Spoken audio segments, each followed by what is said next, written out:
Right now, though, when students here in Tennessee came back to the classroom after the pandemic shutdowns, 20% of all of our students were considered chronically absent. And that's a significant increase from pre-pandemic, when we had kids in their traditional classrooms. Yeah, it was around 13% at that point. So let's get to Rachel O'Brien with OpenTheBooks.com to explain the research that they have seen. And Rachel, first of all, the question out of the gate, what is the definition of chronically absent?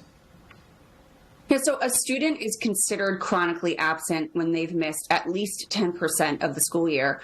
Most states have 180 days school year, so if a student misses 18 days, they're considered chronically absent. So the national average for chronically absent, we're talking about before the pandemic in the 2018-2019 school year, the national average was about 15% of students.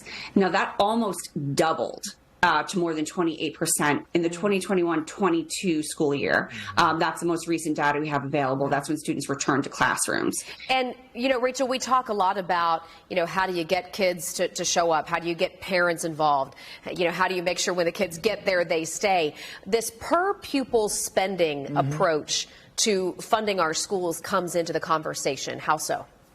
Right. So Tennessee, they have the 7th lowest per pupil spending in the country. The per pupil spending is, the most recent numbers were $10,500 per student. The national average is $14,500. So it's $4,000 lower than the national average.